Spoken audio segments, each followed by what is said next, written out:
La galaxie est vaste et sombre. Les étoiles brûlent dans un silence solitaire, et les espaces qui les séparent sont plus profonds que la pensée elle-même.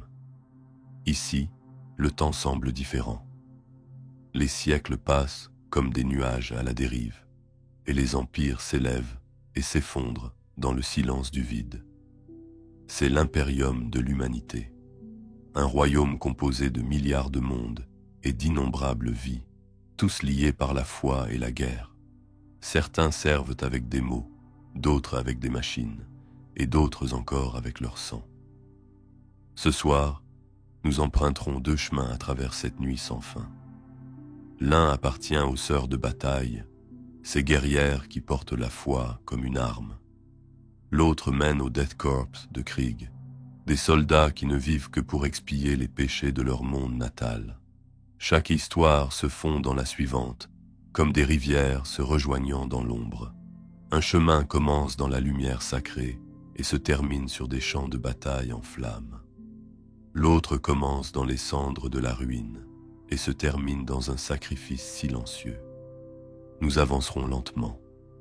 Vous entendrez les pas de l'histoire, le murmure des prières, le bruissement des bannières dans l'air immobile.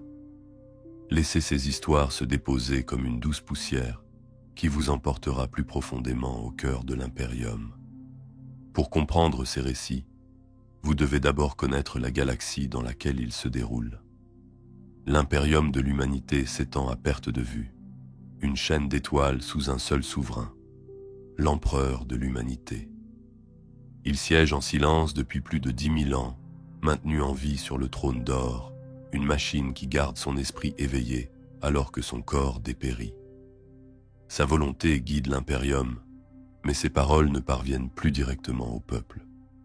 À sa place, la grande église de l'Adeptus Ministerum parle en son nom et façonne la foi de milliards de personnes. C'est une galaxie qui craint le changement. Chaque monde suit le credo impérial, la croyance que l'empereur est divin. Douter, c'est risquer d'attirer l'attention de l'Inquisition, et tomber dans l'hérésie, c'est signer son arrêt de mort. Des armées marchent en son nom, des flottes naviguent entre les étoiles pour écraser les rébellions et amener de nouveaux mondes à sa lumière.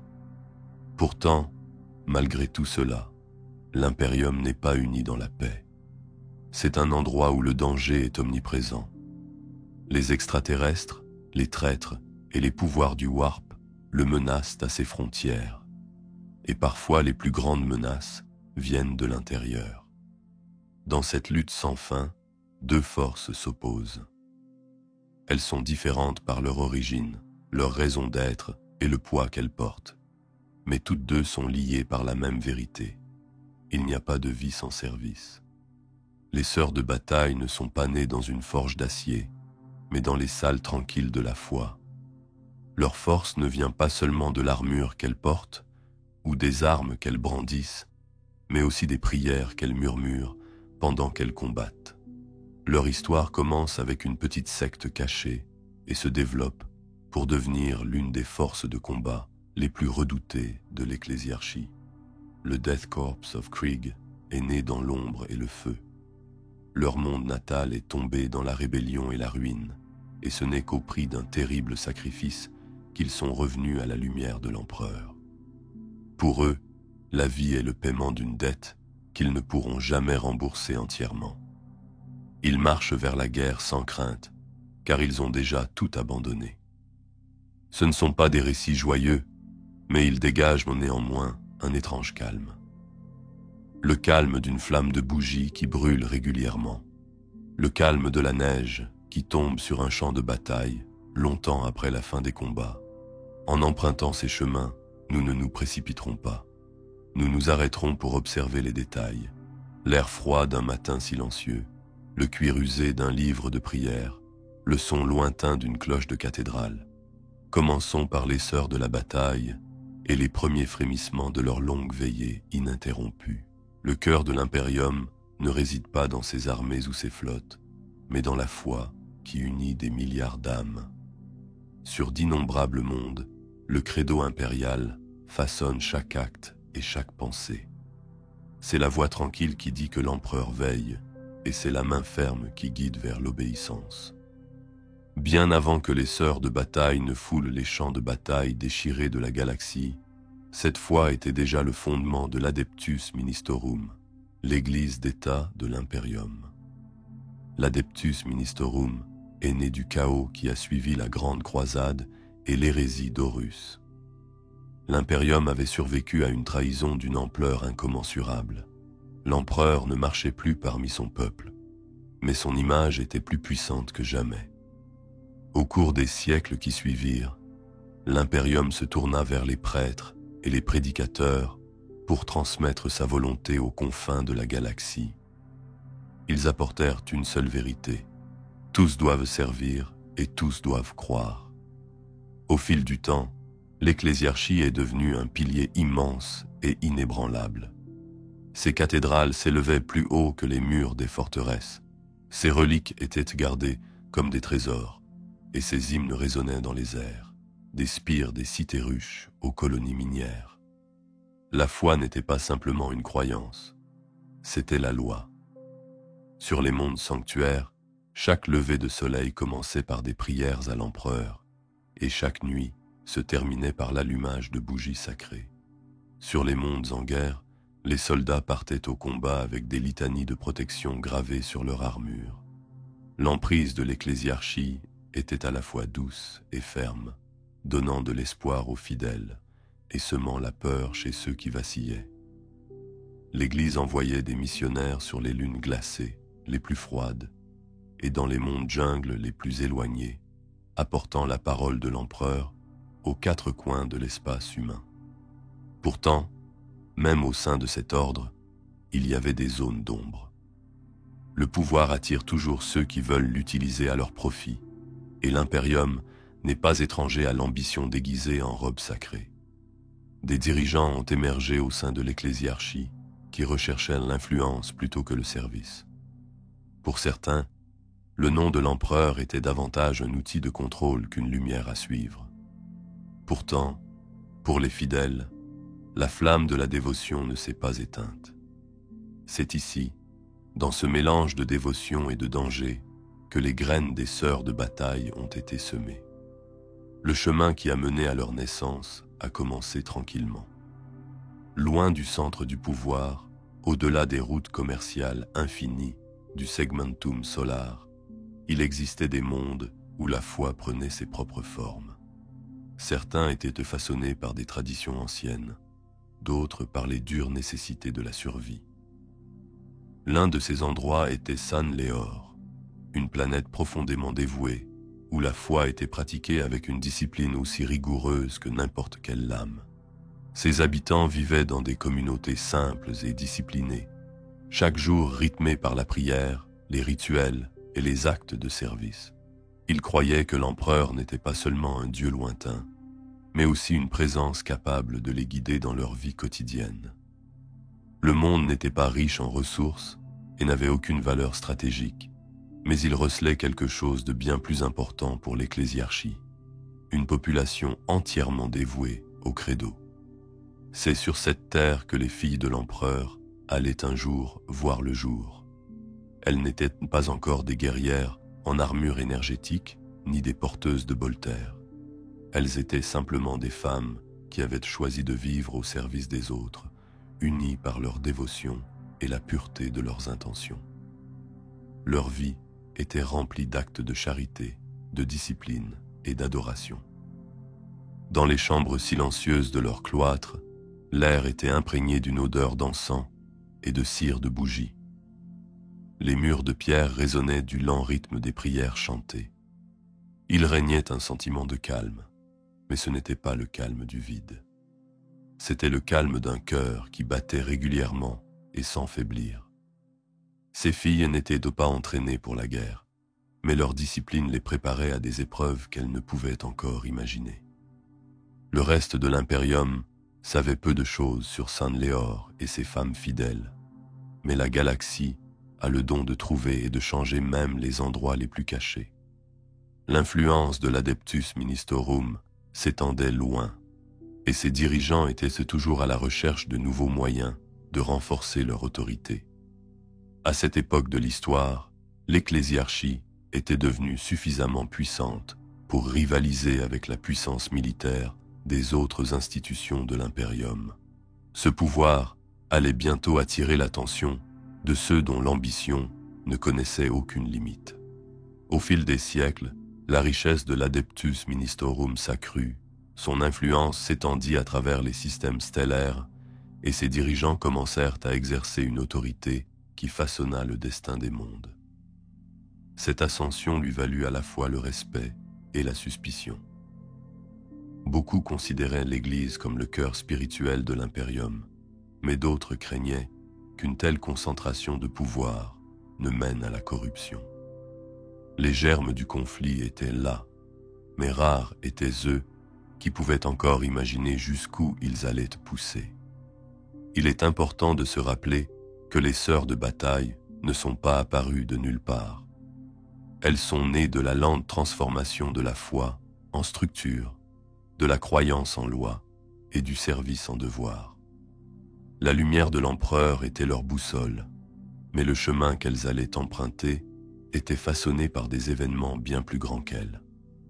Leurs débuts dans la dévotion tranquille de San Leor peuvent sembler loin du rugissement des bolters et du fracas des machines de guerre, mais sans cette base de discipline et de croyance inébranlable, les ordres militants n'auraient jamais vu le jour. La galaxie change souvent de manière soudaine, mais elle change aussi si lentement que peu de gens s'en aperçoivent avant que la transformation ne soit achevée.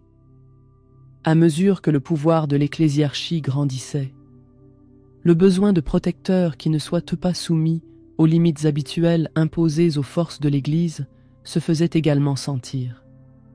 Un temps approchait où la foi seule ne suffirait plus, et les femmes de San Leor allaient trouver leur vocation dans le creuset de l'histoire. Pour l'instant, elles priaient, servaient et vivaient en paix, ignorant que la marée de la politique et de l'ambition de l'impérium commençait à monter vers leurs côtes.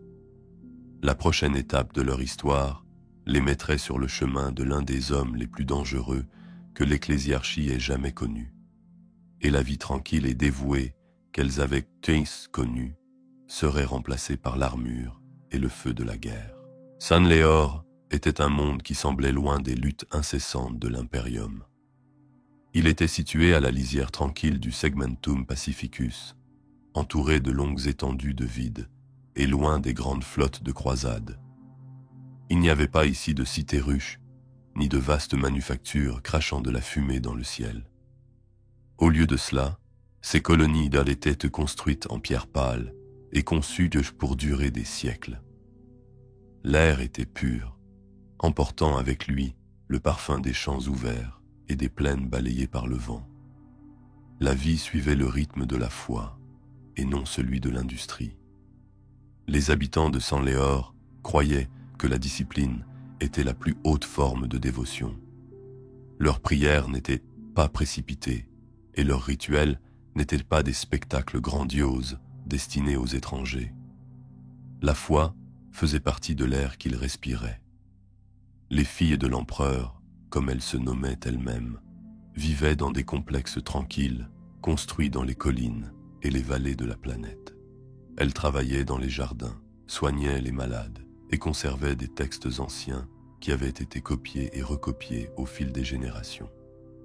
Leurs vêtements étaient simples et pratiques, marqués uniquement par les symboles de leur dévotion. Dans ces salles, chaque son avait un poids.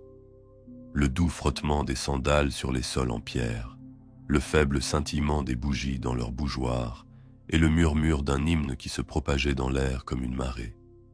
C'était un endroit qui semblait loin du chaos de la galaxie.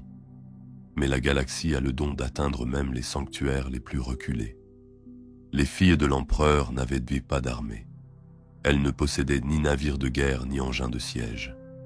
Leur force venait de l'unité de leurs croyances et de la certitude que servir l'empereur était leur vocation suprême. C'est cette certitude qui attira l'attention de l'ecclésiarchie à une époque où son pouvoir était à son apogée.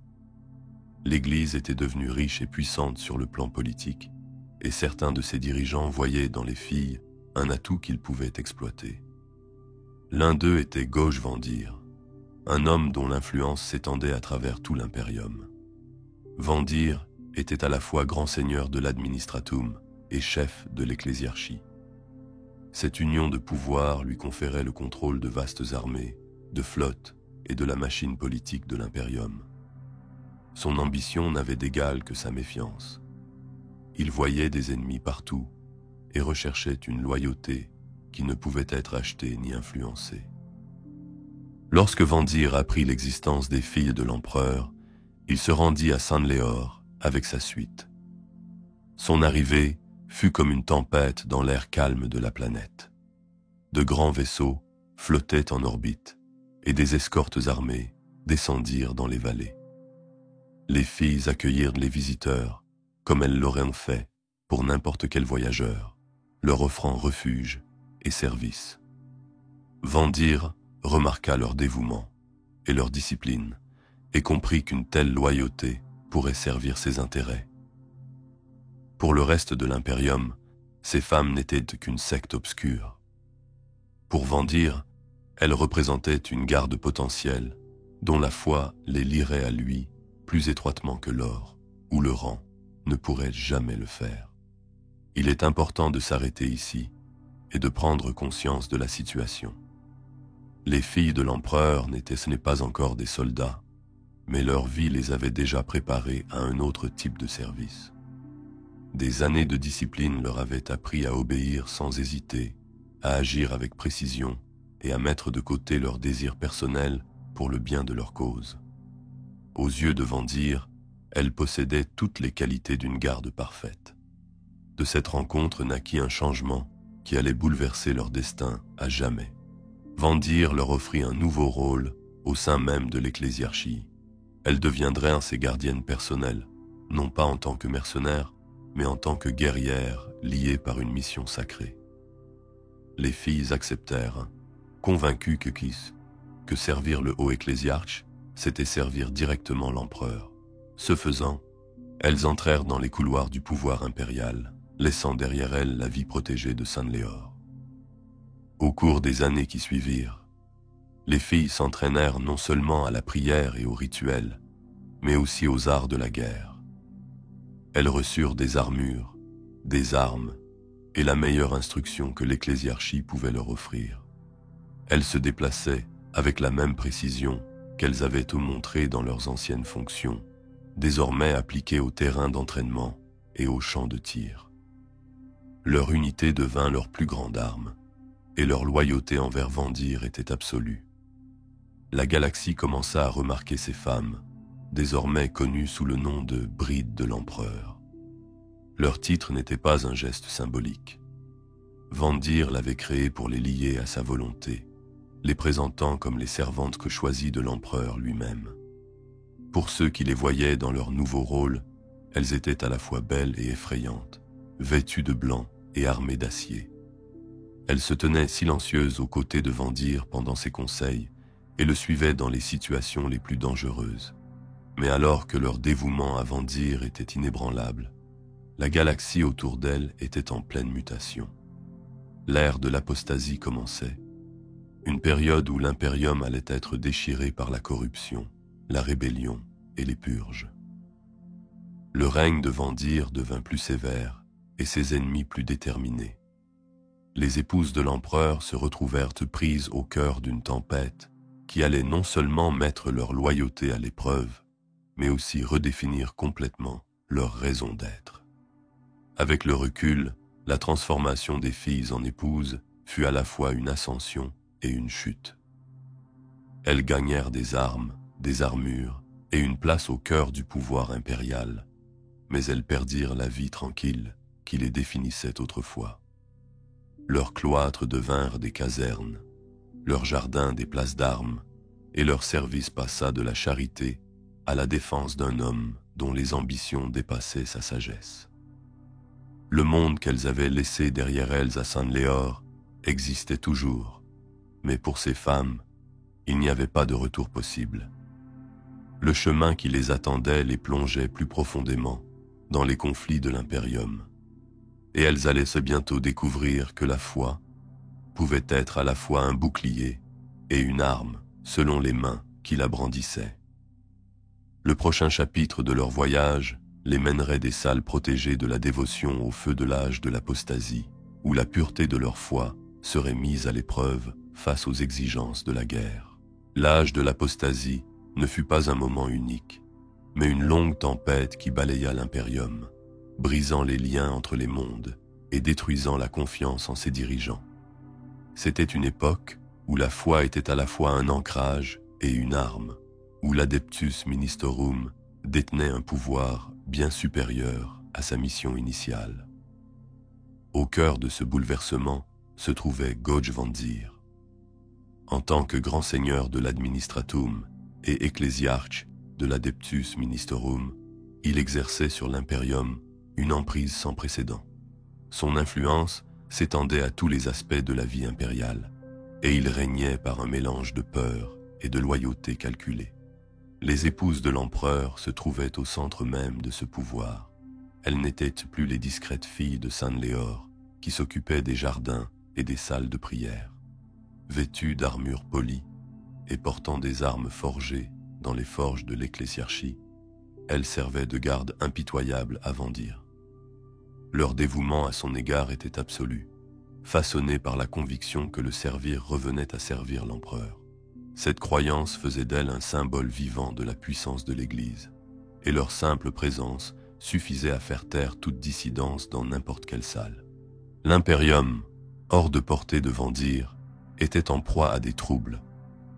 La corruption s'était répandue au sein de l'Adeptus Ministerum, et des richesses étaient dépensées pour construire des cathédrales et des palais monumentaux, tandis que des planètes entières souffraient de la famine et des troubles. Le règne de Vandir ne tolérait aucune contestation. Lorsque des gouverneurs résistaient à ses exigences, ses armées les écrasaient. Lorsque des prêtres osaient s'élever contre ses décrets, ils disparaissaient dans le silence. Chaque acte était justifié au nom du service de l'empereur, mais la frontière entre la dévotion véritable et l'ambition personnelle avait depuis longtemps été franchie. Les épouses de l'empereur n'étaient pas aveugles au chaos qui les entourait, mais leur entraînement et leur loyauté les liaient à leur rôle. Elles évoluaient comme l'ombre de Vandir tout au long de l'âge de l'apostasie, se tenant dans les salles voûtées de ses palais et marchant à la tête de ses armées. Elles étaient là lorsque Vandir ordonnait la purge de ceux qu'il qualifiait d'hérétiques, et elles le protégeaient lorsque des flottes rebelles menaçaient ses possessions. Pour le citoyen lambda, elles étaient des figures inspirant crainte et respect, incarnant la pureté du service de l'empereur, même si la réalité derrière cette image était bien plus complexe. C'est au cours de ces années que le pouvoir de l'ecclésiarchie atteignit un point qui alarma le reste de l'impérium. L'Adeptus Ministerum était interdit par une loi ancienne de maintenir des armées permanentes. Mais Vandir avait contourné cette restriction en employant les brides. Il affirmait que, puisqu'il s'agissait de femmes, elles n'étaient pas concernées par les termes du décret. Cette astuce juridique lui permit de commander une force d'élite de guerrières qui lui était entièrement loyale, armée et entraînée à un niveau rivalisant avec les meilleurs de la garde impériale. Des guerres éclatèrent à travers la galaxie pendant l'âge de l'apostasie. Certaines furent déclenchées par des rébellions, d'autres par les exigences de l'Église, d'autres encore par les rivalités complexes entre les hauts seigneurs eux-mêmes. Sur les mondes sanctuaires, les cathédrales devinrent des forteresses. Sur les planètes frontalières, la parole de l'ecclésiarchie avait plus de poids que celle du commandement impérial. Dans ce climat, les brides de l'empereur devinrent plus qu'une simple garde personnelle. Elles agissaient comme les exécutrices de la volonté de Vandir, leur présence signifiant que toute résistance serait réprimée avec une force implacable. D'un point de vue plus large, l'âge de l'apostasie fut une leçon sur la façon dont la foi, lorsqu'elle est contrôlée par l'ambition, peut se transformer en une arme contre ceux-là même qu'elle prétend protéger. Vandir se considérait comme la voie choisie de l'empereur, mais sa voix parlait autant pour sa propre survie et sa domination que pour le credo. Les épouses, liées à lui par leur loyauté et leur croyance, accomplissaient leur devoir sans hésitation. Chaque mission, chaque bataille était un nœud supplémentaire à la corde qui les liait à sa cause. Le coût de cette époque ne se mesurait pas seulement en vies perdues. Des secteurs entiers furent brûlés au nom de la purification. Des guerres civiles éclatèrent sur des planètes où des factions rivales prétendaient être les véritables serviteurs de l'empereur. L'Astra Militarum fut entraîné dans des conflits qui épuisèrent de ses forces, et l'Inquisition agit dans l'ombre, cherchant un moyen de briser l'emprise de Vandir. À travers tout cela, les brides de l'empereur restèrent au cœur de la tempête, armés de leur foi et de leur discipline. Il est important de ne pas les considérer simplement comme des outils de Vandir, mais comme le produit d'un long processus qui a façonné la dévotion de San'leor au service de l'Empire. Leur discipline, leur précision et leur capacité à agir sans hésitation étaient des qualités qui allaient en survivre à l'homme qu'elles servaient. Le creuset de l'âge de l'apostasie les a endurcis et transformés en guerrières, même si la cause qu'elles servaient à cette époque était pervertie par l'ambition. Le courant de l'âge de l'apostasie ne durerait pas éternellement. Des forces tant à l'intérieur qu'à l'extérieur de l'ecclésiarchie commencèrent à se mobiliser contre Vandir. Le mécontentement était devenu trop fort pour être étouffé, et les hauts seigneurs qui le craignaient autrefois commencèrent à s'unir contre son règne.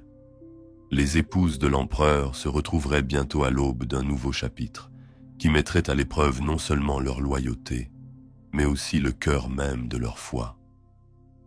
Pour l'instant, elles continuaient à servir comme elles l'avaient toujours fait, parcourant les salles de marbre des palais de Vandir et les champs sanglants de ses guerres. Le nom de l'empereur brillait toujours sur leurs bannières, mais l'ombre de l'homme qu'elles suivaient s'étendait, longue et sombre, sur tout ce qu'elles touchaient. Le prochain tournant de leur histoire allait briser le lien qui les définissait, et de cette rupture allait naître le véritable ordre militant de l'Adepta Sororitas. La fin de l'âge de l'apostasie ne survint pas d'un seul coup. Elle arriva comme un lent effondrement, avec des fissures se propageant dans la structure du règne de Vandir jusqu'à ce qu'il ne puisse plus tenir debout. La vaste machine de l'impérium commença à se retourner contre lui, et les tempêtes qui l'avaient déchaîné se retournèrent contre leur source. Les épouses de l'empereur, qui avaient été à ses côtés à travers tous ses triomphes et toutes ses purges, se retrouvèrent désormais au bord d'un monde en ruine. Leur loyauté était liée à un homme, mais leur foi avait toujours été vouée à l'empereur. Lorsque cette vérité devint évidente, leur chemin changea à jamais. À la suite de la chute de Vandir, l'Adeptus Ministorum fut confronté à une profonde réforme. Ses excès avaient été mis à nu et son pouvoir fut réduit afin d'empêcher une nouvelle ère de tyrannie. Le changement le plus important fut le décret interdisant à toute force armée d'être directement contrôlée par l'ecclésiarchie. Cependant, cette loi prévoyait une exception. Les brides de l'empereur, réformés en ordre militant de l'Adepta Sororitas, allaient être maintenus. Il ne s'agissait pas d'une armée conventionnelle, mais d'une armée spirituelle. Son but n'était pas la conquête au profit de l'Église, mais la défense de la foi elle-même. Les ordres militants devinrent le bouclier et l'épée du credo impérial. Depuis leur couvent fortifié sur Terra et Ophélia 7, elles s'entraînaient aux arts martiaux et à la discipline stricte du culte. Chaque sœur devait mener une vie sans attache personnelle, ne se consacrant qu'à son devoir et à sa dévotion. Leur armure était gravée de litanies, leurs armes bénies lors de rites sacrés, et leur cœur endurci contre la peur et la tentation. La transformation était complète. Elles n'étaient plus les gardiennes de l'ambition d'un seul homme, mais une force vouée au service de l'empereur par l'autorité du plus haut conseil de l'ecclésiarchie. La foi des adeptas sororitas n'était pas une croyance passive. Elle était active, aiguisée par des années d'entraînement et une préparation constante au combat. Pour elles, chaque mission était un acte d'adoration. Lorsqu'elles embarquaient à bord de navires à destination de lointaines zones de guerre, leur hymne résonnait dans les cales. Lorsqu'elles se tenaient debout dans les ruines d'une ville assiégée, leur bannière flottait toujours, marquée du symbole de la sainte Aquila. Leurs ennemis étaient nombreux, des hérétiques qui défiaient le credo, des sorcières dont le pouvoir provenait de sources interdites, et des envahisseurs qui menaçaient les mondes sous la protection de l'impérium. À chaque combat, leur discipline les distinguait. Elles se battaient en formation serrée, se déplaçant avec une précision qui reflétait leurs années d'entraînement commun. Chaque sœur faisait entièrement confiance à celle qui se trouvait à ses côtés, sachant que la loyauté envers l'empereur signifiait la loyauté envers les autres. Leurs bolteurs rugissaient à l'unisson, leurs armures brillaient dans la lueur des flammes, et leurs voix s'élevaient en chants qui couvraient le bruit de la guerre. Le champ de bataille devenait une extension de la chapelle, et la victoire était une offrande supplémentaire au maître de l'humanité. Les ordres militants n'étaient pas un corps unique, mais un réseau de couvents et de commanderies répartis à travers la galaxie. Le plus célèbre, l'ordre de Notre-Dame martyre, portait une armure noire en signe de deuil pour sa fondatrice tombée au combat. L'ordre de la Rose sanglante était connu pour sa férocité au combat, tandis que l'ordre du cœur vaillant restait inébranlable, même face aux ennemis les plus redoutables. Chaque ordre respectait ses propres traditions, mais tous partageaient le même objectif, servir la foi de tout leur être. D'un point de vue plus large, leur ascension montrait comment l'impérium pouvait prendre la même dévotion qui avait autrefois servi un dirigeant corrompu et la transformer en une force de stabilité. L'adepta sororitas est devenue un rappel de ce que la foi pouvait accomplir lorsqu'elle était tempérée par la discipline et liée au bien de l'impérium. Elle n'était pas sans controverse, car ses méthodes étaient souvent aussi intransigeantes que ses croyances. Les mondes qui résistaient à son jugement apprenaient rapidement que les sœurs n'étaient pas venues pour négocier. Elles étaient venues pour faire respecter la volonté de l'empereur, et elles le faisaient sans hésitation. La vie d'une sœur n'était pas facile. Dès le moment où elle prononçait ses vœux, elle abandonnait complètement son ancienne vie. Ses journées étaient consacrées à la prière, à l'entraînement et à l'étude des lois et des écritures impériales. Ses nuits étaient consacrées à la réflexion et à l'entretien de son équipement de guerre. Chaque sœur apprenait que son corps, ses compétences et sa volonté appartenaient à l'empereur. L'échec n'était pas seulement puni par la honte, mais aussi par une pénitence qui pouvait durer des mois, voire des années. Cette discipline constante garantissait que lorsque l'appel aux armes retentissait, les adeptas sororitas étaient prêtes à se déployer sans délai. Au cours des siècles qui suivirent l'âge de l'apostasie, leur réputation se répandit à travers la galaxie. Sur les mondes menacés par la rébellion, leur arrivée apportait l'espoir aux fidèles et la peur aux déloyaux. Dans l'obscurité de l'espace, leurs croiseurs d'attaque portaient la lumière du credo, vers des endroits où elle s'était éteinte. Dans les grandes guerres contre les ennemis de l'humanité, elles combattaient aux côtés de l'Astra Militarum, des Space Marines et même des agents de l'Inquisition.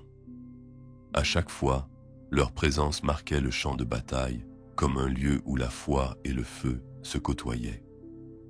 Les sœurs de bataille, comme on les appelait désormais, avaient parcouru un long chemin depuis les cloîtres de San-Léor. Elles avaient été façonnées par la dévotion, mises à l'épreuve par la corruption et renaissantes dans le creuset de la réforme. Elles faisaient désormais partie intégrante de la défense de l'impérium, preuve vivante que la foi pouvait survivre aux heures les plus sombres et en sortir plus fortes. Le chapitre de leur début se termine ici, mais le fil de leur histoire traverse toute l'histoire de l'Imperium. Leur héritage est celui de la discipline, du sacrifice et de la conviction que le service de l'empereur est la plus haute vocation à laquelle un humain puisse aspirer. Alors que la galaxie poursuit son cycle sans fin de guerre et de survie, les sœurs de bataille restent de vigilantes, leur armure brillant sous les bannières de l'ecclésiarchie, leur voix ferme dans les hymnes qui les ont portées à travers les siècles. De ce chemin de guerrière sainte, notre voyage va maintenant se tourner vers un autre, né non pas du refuge de la foi, mais des cendres de la ruine. Le Death Corps of Krieg nous emmènera vers un autre type de dévotion, fondé sur le besoin de rédemption face au péché impardonnable d'un monde. Loin des mondes sanctuaires et des cathédrales de l'ecclésiarchie, se trouvait Krieg, un monde ruche du Segmentum Tempestus. À première vue, il ressemblait beaucoup aux autres mondes industriels peuplés de l'Imperium. Sa surface était encombrée de villes construites en couches, de tours s'élevant haut dans le ciel étouffées par la brume des usines, et de sous-ruches profondes remplies du bruit constant des machines. Pendant des siècles, Krieg avait apporté une contribution précieuse à la machine de guerre de l'Imperium, envoyant sans broncher des matériaux et des dîmes vers des guerres lointaines. Mais sous cette apparence stable, les racines de la décadence s'étendaient depuis longtemps. Le pouvoir à Krieg était détenu par le Conseil des autocrates, une oligarchie bien établie qui s'était éloignée des idéaux de loyauté impériale. Au fil des générations, leurs préoccupations étaient passées du service de l'empereur à la préservation de leurs propres richesses et de leur influence. Le credo impérial était proclamé en public, mais dans la pratique, le Conseil ne le considérait guère plus qu'un outil pour maintenir la population dans l'obéissance. Les lois étaient écrites pour servir leurs intérêts, les accords commerciaux enrichissaient leur cercle restreint, et la corruption s'infiltrait à tous les niveaux du gouvernement. Dans un monde ruche, où les besoins de milliards de personnes dépendent d'un équilibre délicat, la corruption est un poison qui agit lentement. Au fil du temps, les ressources ont été détournées du peuple, pour finir dans les poches de l'élite dirigeante. Les travaux publics ont été négligés, les forces de sécurité sont devenues des outils d'oppression, et le mécontentement a grandi dans les bas-fonds des villes. Des rumeurs de dissidence se sont répandues dans les manufactures et les zones industrielles. Au début, ces murmures n'avaient que peu d'importance, mais dans un monde aussi densément peuplé, les troubles peuvent éclater sans crier gare. Craignant de perdre son emprise, le Conseil a renforcé son contrôle. La surveillance s'est intensifiée, les impôts ont augmenté et les rassemblements publics ont été restreints. Mais chaque mesure ne faisait qu'accroître le ressentiment des masses. De petits actes de défiance ont commencé à apparaître. Les quotas de production ont été discrètement sabotés, les symboles loyalistes ont été vandalisés, et des messages non autorisés ont été transmis de main en main dans l'ombre des bas-fonds. Le peuple ne considérait plus le Conseil comme les serviteurs légitimes de l'empereur. Cette fracture grandissante allait bientôt déboucher sur une rébellion ouverte. Lorsque le soulèvement éclata, il fut soudain mais pas inattendu. Des cellules rebelles coordonnèrent des attaques contre des infrastructures critiques et prirent le contrôle de quartiers entiers. Des armes furent saisies dans les arsenaux et des bannières de défiance furent tissées au-dessus des toits de la ville. Le Conseil, pris au dépourvu par l'ampleur de la révolte, fit appel à ce qui restait de ses forces loyales pour écraser l'insurrection. Les rues se transformèrent en champs de bataille, avec des colonnes blindées avançant dans les avenues barricadées et des civils fuyant les tirs croisés. Pendant un temps, le conflit aurait pu être maîtrisé, mais la rébellion n'était pas uniquement motivée par un désir de réforme. Elle s'était transformée en un rejet de la domination impériale elle-même. De nombreux chefs rebelles ont ouvertement dénoncé l'empereur et proclamer l'indépendance de Krieg. Il s'agissait de bien plus que de troubles civils. Aux yeux de l'Imperium, c'était une hérésie pure et simple. Ce qui avait commencé comme une lutte politique s'était transformé en une déclaration de trahison. La nouvelle parvint aux oreilles des membres des forces armées de Krieg qui étaient restés fidèles à l'Imperium. Parmi eux se trouvait le colonel Jurten, un homme qui comprenait que tout compromis avec les rebelles signifierait la perte totale du monde au profit de l'hérésie.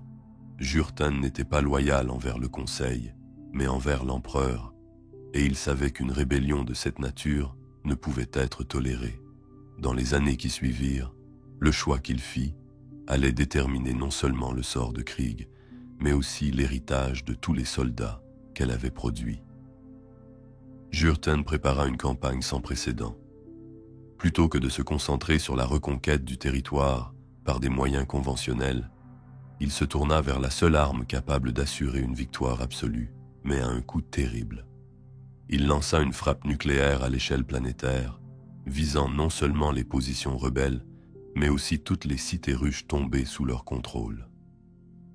Les explosions réduisirent les vastes centres urbains en ruines, recouvrant le ciel de cendres et plongeant Krieg dans un hiver artificiel. Les premières frappes décimèrent les bastions rebelles, mais la guerre ne s'arrêta pas là. Les poches de résistance qui avaient survécu se replièrent dans les ruines, livrant un conflit interminable contre les loyalistes de Jurten. La dévastation avait effacé les infrastructures de la surface, forçant les deux camps à s'adapter à la vie dans les vestiges de leur ville ou dans des abris souterrains. Les manufactures autrefois florissantes n'étaient plus que des coquilles calcinées, et le ciel restait étouffé par les retombées radioactives. C'était le silence qui suivait le feu, un silence qui n'était pas celui de la paix, mais celui d'un monde trop brisé pour soutenir la vie qu'il avait connue autrefois. Les survivants devaient faire face à un froid glacial, à un air empoisonné et à une pénurie de ressources qui exigeait une discipline sans faille. Dans les enclaves loyalistes, l'ordre était maintenu par un rationnement strict et des exercices incessants. On disait au peuple que la survie elle-même était une forme de service rendu à l'empereur et que leur souffrance était le prix à payer pour racheter la trahison de Krieg. D'un point de vue plus large, la destruction de Krieg était à la fois une punition et un fondement. En effaçant la rébellion, Jurten avait également effacé le monde qui existait avant elle. Les survivants ont été façonnés par cette nouvelle réalité difficile, où chaque souffle leur rappelait ce qu'ils avaient perdu et où chaque jour était un pas vers la rédemption. C'est ici, dans la coquille gelée et irradiée de leur monde natal, que la culture du Death Corps a commencé à prendre forme. La guerre entre loyalistes et rebelles allait se prolonger pendant des siècles sous le voile d'un hiver nucléaire. Mais le silence qui s'était abattu sur le monde marqua un tournant. Krieg ne serait plus jamais un lieu de confort ou d'excès. Elle allait devenir une forge pour les soldats qui comprenaient que la vie elle-même était une ressource à dépenser au service de l'empereur. La prochaine étape de cette histoire verra cette croyance se transformer en un mode de vie, où le sacrifice n'est pas un choix, mais un devoir porté de la naissance à la mort. La guerre pour Krieg ne prit pas fin avec les premières bombes. Les frappes nucléaires avaient détruit les villes et réduit des ruches entières en ruines fumantes. Mais la rébellion était trop profondément enracinée pour disparaître d'un seul coup. Les forces loyalistes, menées par Jurten, tenaient des zones fortifiées dans ce qui restait des ruches fidèles, tandis que les rebelles s'accrochaient aux carcasses de leurs bastions. Entre eux s'étendait un désert de cendres, de décombres et de radiations, où l'air brûlait les poumons et où la lumière du soleil était atténuée par un ciel chargé de retombées radioactives. Dans ce nouveau monde, la survie elle-même est devenue une arme. Chaque pas hors des zones protégées comportait un risque mortel d'exposition. Les rebelles, coupés de toute ressource, fouillaient les ruines à la recherche de nourriture, d'armes et d'abris. Les troupes loyalistes, étaient contraintes de patrouiller en permanence, non seulement pour engager le combat avec l'ennemi, mais aussi pour sécuriser le peu qui restait pour assurer la survie. Les infrastructures qui reliaient autrefois les villes de la planète avaient disparu, et les lignes d'approvisionnement qui soutenaient autrefois un monde grouillant de milliards d'habitants étaient coupées. Les rebelles avaient choisi de défier l'empereur, et ils payaient désormais cette défiance dans le même silence glacial qu'ils avaient fait régner sur leur monde. Ils se battaient avec désespoir, convaincus que seule la survie leur permettrait de vaincre les loyalistes.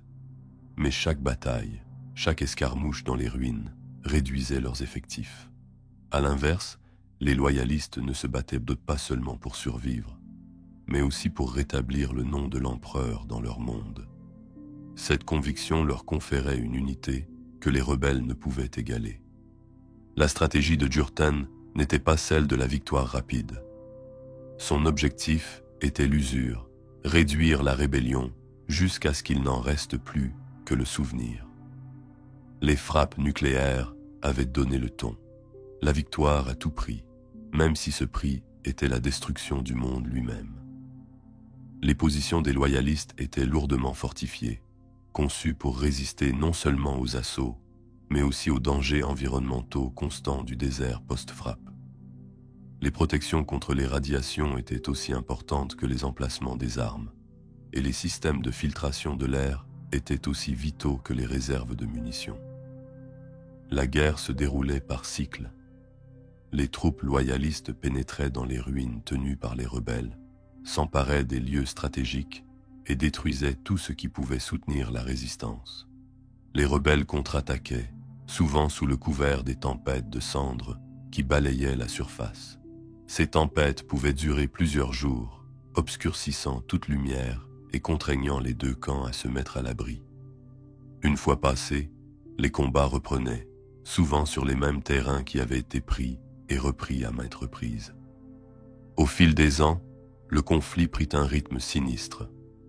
De nouvelles générations naquirent dans la guerre, ignorant tout du monde qui avait existé auparavant. Pour les enfants des loyalistes, le service de l'empereur n'était pas un concept enseigné dans les livres, mais une réalité qu'ils voyaient dans les sacrifices quotidiens de leurs parents. Pour les jeunes rebelles, survivre signifiait hériter d'une cause déjà entachée par la défaite. Le monde extérieur à leurs abris était un champ de bataille, et chaque jour était une épreuve d'endurance. Au fil des décennies, les loyalistes repoussèrent lentement les rebelles. Chaque victoire ne se mesurait pas en territoire, mais en destruction de la capacité des rebelles à résister. Des quartiers entiers furent rendus inhabitables par des frappes ciblées, forçant l'ennemi à se replier plus loin dans le désert empoisonné.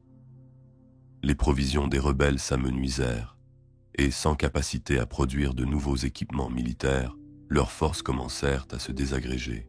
Les rares rebelles qui se rendirent furent traités comme des traîtres et n'eurent aucune chance d'obtenir la clémence. Au deuxième siècle de combat, la rébellion n'était plus une véritable force militaire. Il ne restait plus que des bandes d'insurgés dispersés, se cachant dans les ruines les plus profondes et frappant uniquement lorsque l'occasion se présentait. Ils étaient traqués sans relâche, leurs bastions découverts et détruits un par un. Endurcis par des générations de guerre, les loyalistes combattaient sans pitié. Il ne s'agissait pas de cruauté gratuite, mais de la conviction que la rédemption de Krieg ne pouvait passer que par l'éradication totale de sa trahison. Dans le contexte plus large de l'Imperium, la guerre de Krieg n'était qu'un écho mineur dans le rugissement du conflit galactique. Chaque année, des mondes brûlaient au nom de l'empereur et des secteurs entiers étaient remodelés par le flot incessant de la guerre. Pourtant, sous le ciel empoisonné de Krieg, cette guerre était dévorante. Elle fut le creuset qui transforma les survivants en des êtres très différents de ceux qu'ils étaient avant la rébellion. Ils apprirent à considérer chaque souffle comme un cadeau de l'empereur, acheté au prix du sacrifice de ceux qui les avaient précédés. Lorsque la dernière résistance organisée tomba, il n'y eut pas de célébration. La victoire fut silencieuse, marqué uniquement par l'absence de tirs ennemis. La planète resta un désert, sa surface balafrée de cratères, ses villes détruites à jamais. Mais pour les loyalistes, c'était une terre sacrée, un monde racheté, non pas par la prospérité, mais par un dévouement inébranlable à la cause de l'empereur. Cette longue guerre avait fait plus que mettre fin à une rébellion. Elle avait créé une culture où le sacrifice était le plus grand honneur et où mourir au service de l'empereur n'était pas une tragédie, mais un privilège. Les survivants ne reconstruisirent pas Krieg pour en faire le monde grouillant de vie qu'il avait été autrefois. Au contraire, ils préservèrent de sa désolation afin de se souvenir de ce qui avait été perdu et pourquoi. Ce n'était pas un lieu de confort. C'était un lieu où s'entraîner, se préparer et envoyer des soldats qui combattraient sans poser de questions dans les guerres de l'empereur. Le Death Corps of Krieg allait naître de ses fondations. Ses membres seraient les héritiers de la vision inflexible de Jurten, des soldats façonnés par un monde qui avait choisi la destruction plutôt que la capitulation. Leur service les mènerait bien au-delà des cendres et des ruines de leur foyer, dans des guerres menées à travers la galaxie. Mais le cœur de leur identité resterait à jamais lié à cette longue et âpre lutte. Une histoire écrite à la fois dans la ruine et la loyauté. À partir de là, l'histoire se tourne vers la vie qui a suivi la guerre.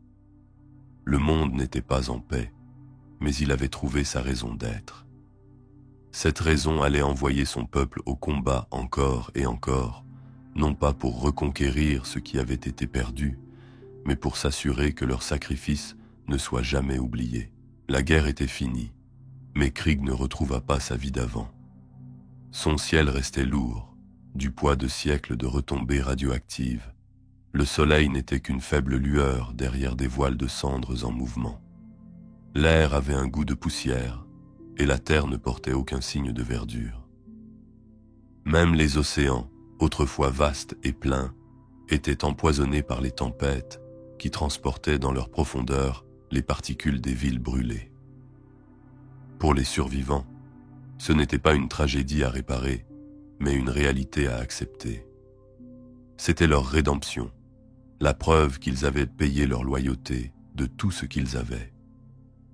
La population vivait dans des villes fortifiées, construites dans le sol, où d'épais murs et des systèmes de filtration empêchaient le poison de la surface d'entrer. Les structures étaient pratiques et austères, conçues pour résister plutôt que pour offrir un confort. La vie suivait un ordre strict, chaque tâche était assignée, chaque heure mesurée. Il n'y avait pas de jour de repos, pas de moment perdu. Chaque citoyen était élevé pour considérer son existence comme faisant partie de la volonté de l'empereur, sa survie comme la continuation de la loyauté dont il avait fait preuve pendant la longue guerre. La culture qui s'était développée dans ces cités souterraines était celle d'une discipline sans limite. Dès leur plus jeune âge, les enfants apprenaient l'histoire de la trahison de Krieg et du sacrifice qu'il avait purgé. Ils apprenaient que leur vie ne leur appartenait pas, mais qu'elle était un don à mettre au service de la communauté. L'éducation combinait entraînement physique et enseignement du credo. Chaque leçon, chaque exercice visait un seul but, les préparer à servir dans les armées de l'empereur. À l'extérieur des villes, le monde de la surface était devenu un lieu d'entraînement et d'épreuve. Des patrouilles parcouraient les terres désolées en tenue complète, leurs respirateurs sifflant doucement dans le silence. Elles se frayaient un chemin à travers les ruines où les squelettes des tours ruches s'élevaient vers le ciel cendré comme des doigts brisés. Ces expéditions étaient plus que de simples exercices. Elles étaient une façon de marcher dans le passé, un rappel constant de ce qui avait été perdu et des raisons pour lesquelles cela ne devait jamais se reproduire. Les habitants de Krieg ne reconstruisaient pas pour le confort, car ce n'était pas leur objectif. Ils construisaient pour l'endurance, pour être prêts, pour avoir la certitude que lorsque l'Imperium les appellerait, ils répondraient sans hésiter. L'environnement lui-même renforçait cet état d'esprit. Les tempêtes de cendres qui balayaient le pays pouvaient décaper la peinture des armures et écorcher la peau exposée. Le froid était constant et s'infiltrait partout. Même dans les abris souterrains, le souvenir de la surface persistait à chaque respiration. Des générations passèrent dans ces conditions, et avec elles, l'identité de Krieg se solidifia. Ceux qui naquirent après la guerre ne connurent d'eau jamais le monde d'avant la rébellion, mais ils en portaient fond le poids dans chaque aspect de leur vie. Servir l'empereur n'était pas un choix, c'était la seule voie possible. Ce n'était pas une culture qui recherchait la gloire ou la reconnaissance. Elle cherchait à rembourser une dette qui ne pourrait jamais être véritablement effacée. Chaque régiment levé à Krieg était une nouvelle offrande à l'Imperium, une dîme vivante, née des cendres de l'histoire de la planète. D'un point de vue plus large, le Death Corps of Krieg est apparu comme une réponse à la fois aux besoins de l'Imperium et à la quête incessante de pénitence de la planète. Ces soldats étaient entraînés dès leur plus jeune âge à endurer des conditions difficiles, à marcher dans des conditions qui auraient brisé la plupart des hommes et à combattre dans les zones de guerre les plus dangereuses sans faiblir. Leur équipement reflétait les leçons de leur monde natal, de lourds manteaux pour se protéger, des respirateurs hermétiques pour l'air hostile et une spécialisation dans la guerre de siège qui rappelait la longue guerre d'usure de la rébellion. Lorsque les régiments de Krieg quittèrent leur monde natal pour la première fois, ils emportèrent avec eux son silence. Ils étaient connus du terme. Il était connu pour leur refus de battre en retraite, pour leur capacité à avancer sans relâche sous le feu ennemi et pour leur détermination à atteindre leurs objectifs, quel qu'en soit le prix en vies humaines. Dans les stratégies de l'Imperium, ils devinrent l'arme à utiliser lorsqu'il fallait conquérir un monde, pouce par pouce, tranchée par tranchée, jusqu'à ce qu'il ne reste plus rien de la volonté de résistance de l'ennemi. Leur méthode était lente, réfléchie et dévastatrice, reflétant la guerre séculaire qui les avait forgés. La vie sous un ciel cendré a façonné non seulement leur tactique, mais aussi leur compréhension de leur mission. Pour le Death Corps, survivre sans servir n'avait aucun sens. Chaque soldat était prêt à mourir au combat, considérant la mort comme le paiement final de la dette de son monde. Cela les rendait à la fois redoutés et respectés par les autres forces de l'Imperium. Sur le champ de bataille, ils parlaient rarement plus que nécessaire, et leur présence était souvent décrite comme sinistre mais imperturbable. Dans la grande histoire de l'Imperium, la transformation de Krieg ne fut pas un tournant spectaculaire, mais un changement progressif et délibéré. Le monde était passé de la trahison à la loyauté absolue, de la rébellion au service le plus dévoué qui soit. Le prix à payer avait été énorme. Sa beauté, ses villes, son air et une grande partie de sa population. Mais les survivants l'avaient accepté sans regret. Ce chapitre de l'histoire de Krieg ne se termine pas par la paix, mais par la préparation. Le Death Corps faisait désormais partie intégrante de la garde impériale, ses rangs remplis de soldats qui portaient à la fois le souvenir et l'héritage de la ruine de leur monde. Chaque régiment qui quittait les villes souterraines était une nouvelle extension de la pénitence de Krieg, et chaque campagne qu'il menait était un pas de plus vers le remboursement d'une dette qui ne serait jamais remboursée. À partir de là, l'histoire se concentrera sur leur place au sein de l'Imperium, non seulement en tant que soldats issus d'un monde réduit en cendres, mais aussi en tant que symbole de ce que signifie vivre uniquement pour la cause que l'on sert.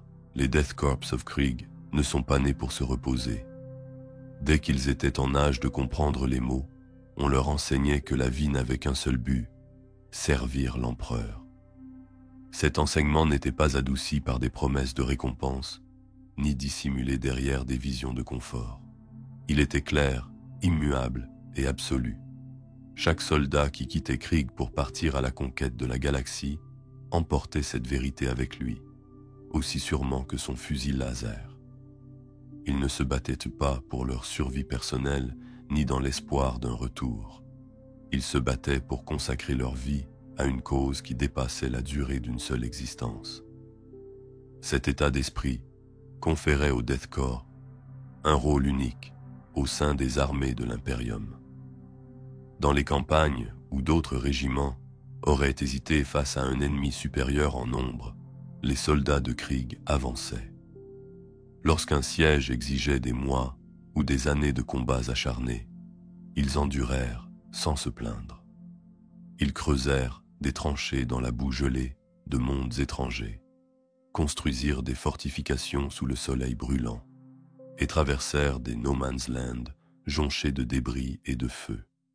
Chaque pas était fait avec la certitude qu'il pourrait être le dernier, et chaque perte était acceptée comme faisant partie du prix de la victoire. Dans la stratégie globale de l'Astra Militarum, les régiments Krieg étaient souvent affectés au théâtre d'opérations les plus difficiles. Ils étaient envoyés dans des mondes où l'ennemi était profondément retranché, où le sol avait été disputé pendant des décennies et où d'autres forces avaient déjà été brisées. La guerre de siège était leur spécialité, reflet du conflit séculaire qui avait marqué leur monde natal. Ils comprenaient que ce genre de guerre ne se gagnait pas par des charges soudaines ou des percées rapides, mais en sapant lentement la volonté de combattre de l'ennemi. Les soldats de Krieg ne mesurèrent pas leur succès au territoire conquis ou aux pertes infligées.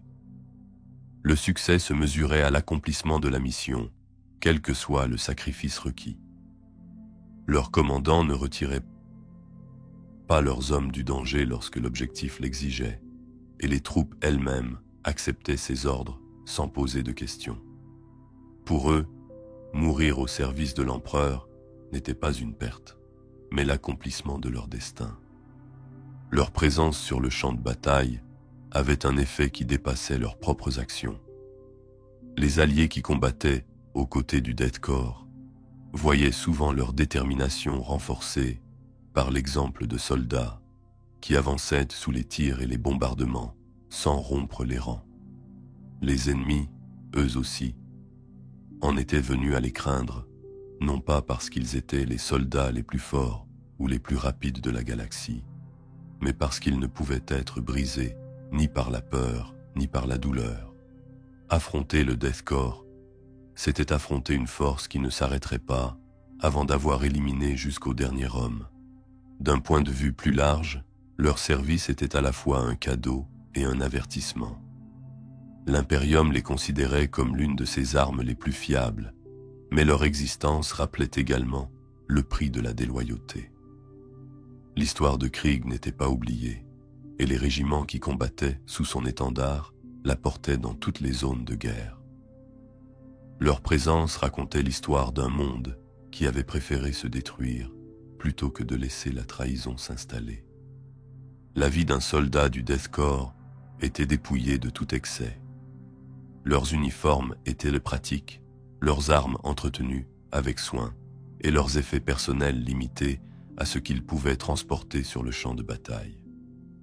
Les lettres et les archives étaient rares, car peu d'entre eux espéraient vivre assez longtemps pour en avoir besoin.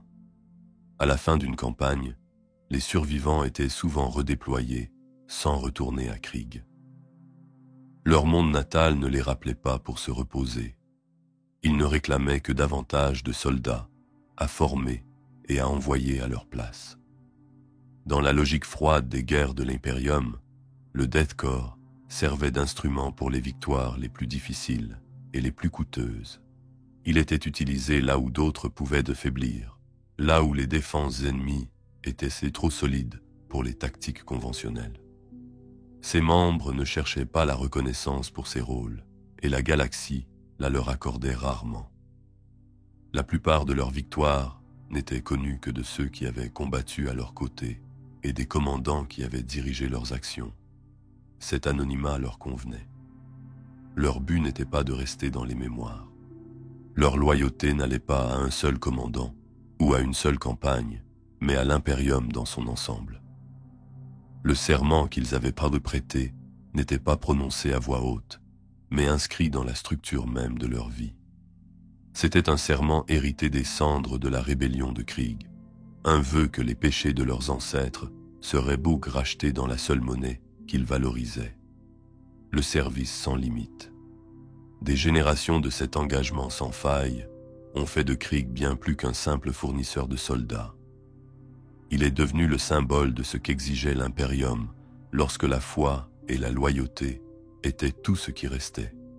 Ces régiments ne vacillaient pas, car ils avaient été forgés dans un endroit où vaciller signifiait l'extinction. En eux, l'impérium voyait à la fois la forme la plus élevée de dévouement et la leçon la plus dure sur le prix de la trahison. L'héritage du Death Corps ne se mesurait pas en défilés ou en monuments. Il se mesurait en monde repris aux hérétiques, en tranchées tenues contre les invasions extraterrestres et en forteresses réduites en ruines après des mois de siège. Il se mesurait en soldats innombrables qui ne sont jamais revenus, dont la vie s'est terminée loin du ciel cendré de leur monde natal. Chacun d'entre eux a ajouté une couche supplémentaire à l'œuvre infinie de rédemption. Alors que leur histoire touche tranquillement à sa fin, ce n'est pas une fin au sens habituel du terme. Pour Krieg, il n'y a pas de victoire finale, pas de moment où la dette est entièrement remboursée. Il n'y a que la prochaine bataille, la prochaine campagne, le prochain appel au service. Le Death Corps de Krieg répondra à cet appel tant que son monde existera, emportant avec lui le silence des cendres et la détermination inébranlable d'un peuple qui a choisi le sacrifice plutôt que la survie.